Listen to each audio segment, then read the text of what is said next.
Okay, here we are. I'm so excited, Amanda. We're hanging out doing book club together today. So this is my friend Amanda from the blog Oh Amanda, and I'm gonna let her just introduce herself. She's one of my favorite people online, and I'm so psyched we're hanging out reading together today.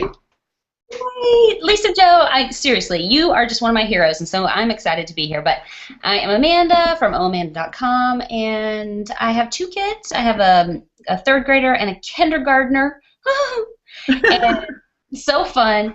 And I like to write about, on my blog and onlineness, I like to help parents think of creative ways to lead their kids to the Lord, and also recognizing that they can do it. It's not as hard as they think, and that God has chosen them and given them resources to, tell their kids about Jesus and read the Bible and things like that. So. And Amanda has one of the most fun Christmas activity books you can get. I have to tell them, it's called Truth in the Tinsel. Every year she has communities that read through the book together. It has a craft that comes with it. It's awesome. And her Facebook community and the Truth in the Tinsel community is incredible. So you need to check it out. Can they just find that if they're on your blog, or should they go to Truth in the Tinsel? You can go to truthinthetinsel.com, or you can go to our Facebook page, Truth in the Tinsel, or yes, of course, you can come to my blog, ohamanda.com. Awesome. Okay, so this is so fun that we're going to chat these two chapters together. We're reading chapters 8 and 9 together. 8 is called What Brave Looks Like, and 9 is called There's Nothing Routine About the Routine. Oh, just both of those titles are great. Just those. That just does it right there. These sort of tell my story of moving back from South Africa, from sunny South Africa back to snowy Michigan, and having my second born, and really kind of getting caught knee deep in what feels like, the hamster wheel of motherhood, when you have like a toddler and a newborn, and you're trapped in a house because there's like feet of snow outside, and you just sort of start wondering to yourself, am I living Groundhog Day?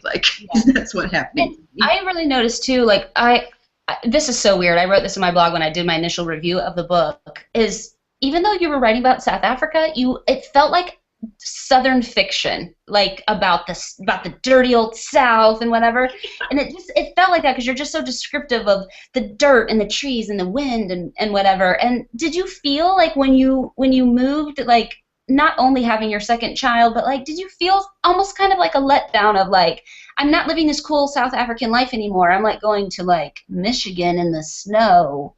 It was hard. I literally felt like my guts were ripped out of me. Like, South Africa is such a tangible presence for me, and I have all my family there, and we had thought we were going to relocate. We kept praying that God would help it to happen, and he just kept saying no.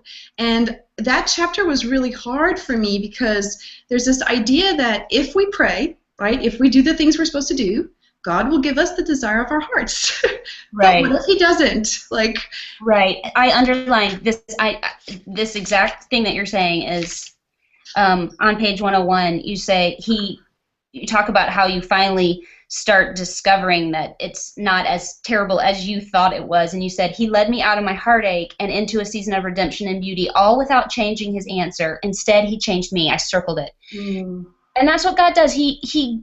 I feel like you have this dream, but really the dream is something bigger that you can't see. There's more to it. And then somehow it just opens up, and God leads you to that dream, and it includes all of it. And suddenly it is your dream, and you're excited about where God's brought you. And that line is just perfect. He changed.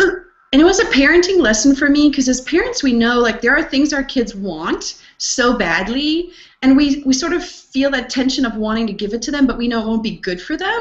Like they want to eat the 4th bowl of ice cream, or they have to have this new bike right now, or there are just many times where we have to say no to them, and it's painful for them, but we know that there's a bigger picture.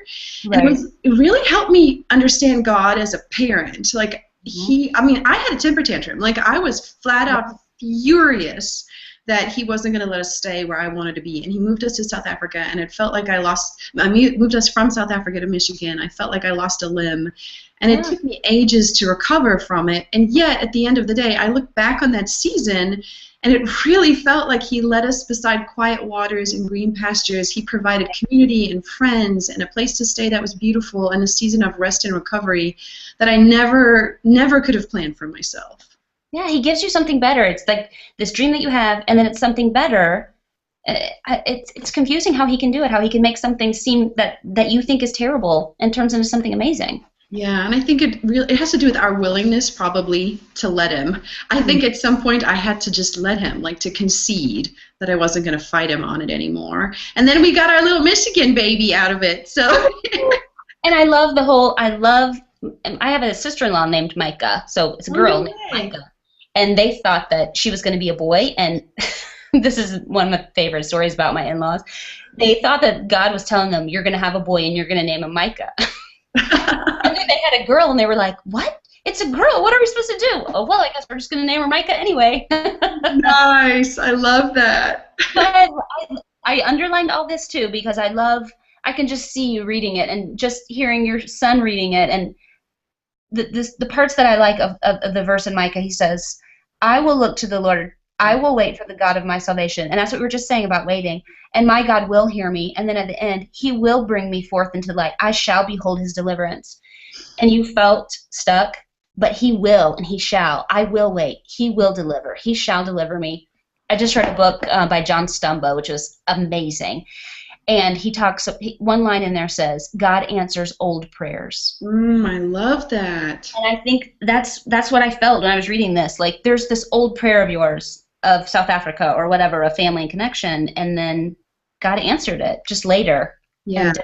And in his own way, in a way that makes sense to him. So, yeah, and Micah just continues to be for us this idea of the light shining in the darkness, like God teaching us through things that felt broken, really a sense of redemption, and so he is my fiery Michigander. He loves that he's from Michigan, and we'll read a lot more about him because he continues to be he continues to be the way God parents me through Micah. Do you guys talk about his name being Micah and what it means? Like, does he know?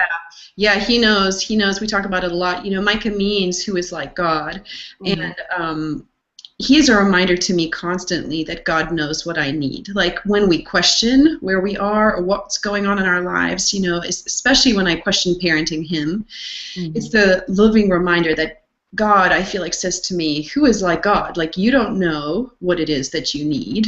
And you need a Micah in your life. You need this. You need this challenge that you're going through. And that's how Michigan had felt to us, but it was such a blessing. And parenting Micah has felt that way. He's a very intense personality, and yet, God has sanctified me more through that child than through almost anything else I've been through. I love that. It's so good. I love how God speaks to us through our kids, and you talk about that. I don't think that's in this chapter though, but about later on, yeah. But then there I was with my, it was a very hard delivery, and there you are with your newborn and your toddler kid, and you're trapped in a house, middle of winter. And anyone who's gone from 1 to 2 knows it's like a big juggle suddenly of 2 kids. And I just felt like there's a sense of routine. Like every day feels the same. Like it's just never different. And I felt like I needed to start seeing it with new eyes, because else it's so suffocating what it is that you're going through. And I thought, for me, there's a verse, and I know you and I, it's funny that I underlined my own book, but this verse has meant so much to me. Okay, now I can't find what page it's on. Do you have it in front of you? Yeah, hold on. I was hoping that you would read the whole section for us. Oh, really? Okay, wait, which page is it on? That's funny. 116. 116? Yeah, this verse means so much to me here. In the dark, yeah, I'll read this part. So I just felt like, here I am on this hamster wheel. I don't know how to make sense of my life. And then I just felt like God showed me a new way to see. And in the dark and the tired and the everydayness of those moments, I started to feel it, the weight of glory, the glorious ordinary that is a gift to us who are knee-deep in a world where it can sometimes feel like we have lost all the parts of ourselves we used to know like the back of our hands, our favorite genes, our own names. A gift from a God who names every part of who we are and what we do significant. Because, and here's the beautiful Bible verse, He is before all things, and in Him all things hold together. There is no part of our everyday wash and repeat and routine with kids of there's no part of our everyday wash and rinse and repeat routine of kids and laundry and life and fights and worries and play dates and aching budgets and preschool orientations and work and marriage and love and new life and bedtime marathons that Jesus doesn't look deep into and say, that is mine. In him all things hold together. And this So really was good. the season of me discovering that. Yeah, it gives you chills, right? Because you're like, Yes, it puts tears in my eyes because you walk around, and I can remember when I had my second, I can think of that house and how it just felt oppressive and squishing on me and just like, what am I doing? And it's so hard. It was so much harder than my first. And thinking of Jesus, looking into that, saying, that is mine. Amanda, that little boy is mine. That day that you're having is mine in a good way. Not in a like, I'm doing this to you, but like, those dishes are mine. That laundry is mine. Changing his diaper every day, nursing him 84 times a day. That's mine, and I'm giving it to you. Ooh, I love it. It's powerful, right? Because I think we think, from our world's perspective, that I have to have like an important job and a business title, and I have lots of meetings during the day and conference calls. Or just be good at being a mom. Yeah. Sometimes that's the thing. Sometimes I'm thinking like, I'm not even the good mom. If at least I could get dinner on the table and wipe the crumbs off the table. Yes, and I just love it. Like, it doesn't have to be perfect or fancy or high profile. He is like, that is mine because I made you, and that's what makes it mine. So yeah, it was for me a powerful discovery of how God views motherhood, that he is in it. Like, in him all things hold together. And for me too, and this is part of like, a thing that I'm passionate about, but it also is a parenting directive for me, is that's what I want my kids to know. I want them to know he is before all things. Everything we do as a family, he's before all of them. He's in all things, and in him all things hold together. I want them to know that's why we do what we do, and I want them to have that lens of, this is what your life needs to be. Everything that's happening is in him, because of him. He's holding your life together. He's holding your future together. Oh, that's such a good word. Yeah, that it extends way beyond those early years, that it really is like a family verse, And I think for me it was summed up, there's a quote that they have at the end of that chapter that says, motherhood is a sacred marriage of the mundane and the eternal. And I have to add this before we finish, because I think of you all the time, because a while back you sent me a sticker from the book of Nehemiah, and it's the verse where Nehemiah is working on rebuilding the wall. And there are a lot of people complaining and whining and asking him to come down, and they want to talk to him. And he says, I cannot come down, for I am doing an important work, great work. And that verse has meant a lot to me as a reminder that motherhood, which feels mundane and like diapers and preschool and signing forms and parent-teacher conferences and commuting back and forth to work and daycare drop-offs, like that mundane part of it is actually a reflection of such a sacred picture of self-sacrifice. And so I love that verse you sent me. I have it stuck actually above my sink, so like when there are piles of dirty dishes, I like to remind myself this is a great work that I am doing and I cannot come down. That's right. I've got mine on my laptop, and then I've also got another one that's on my bathroom mirror, and I put it right in the middle of my bathroom mirror so I can't see my face. I mean, I can see it, it's little, but to actually fix my hair, I actually have to move my head a little bit so that I have to look at it all the time, because you know how you can just forget that something is there. Yeah. And it's a reminder, Amanda, what's the next thing that you're doing? It's got to be something where you're on that wall, and if whatever it is that you're doing, if it's your blog or if it's whatever my job is or if it's my kids, then that, I need to be doing that thing that God's called me on that wall for. Yeah, and it's a great work not because of us, but because God gave it to us. Right. Exactly. Yeah, that's what I'm saying. The next work might be me cleaning up the stairs or making sure the kids have their shoes on or whatever. Yeah, but because God holds it all together, there's greatness in it. It's so beautiful. I'm so glad we got to talk about this in person. I've been dying to chat to you ever since we've been like Instagramming back and forth quotes from the book. I just looked at I went back and read my post, and I had links to my 2 Instagrams that I had done of when I'm reading the book. Because Lisa Jo, literally, I read it in less than 24 hours. I wish you could see all these dog ears that I have done, because I was sobbing. I was reading it during my son's gymnastics, and I was like trying to hold in where I wanted to jump up and be like, someone has to read this book right now. It's so good. Oh, you know how to make me feel good.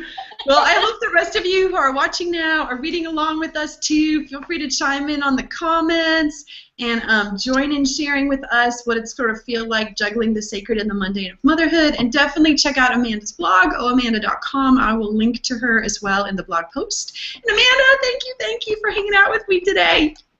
Thank you, Lisa Jo. I'm honored to talk to you today. Bye. Bye.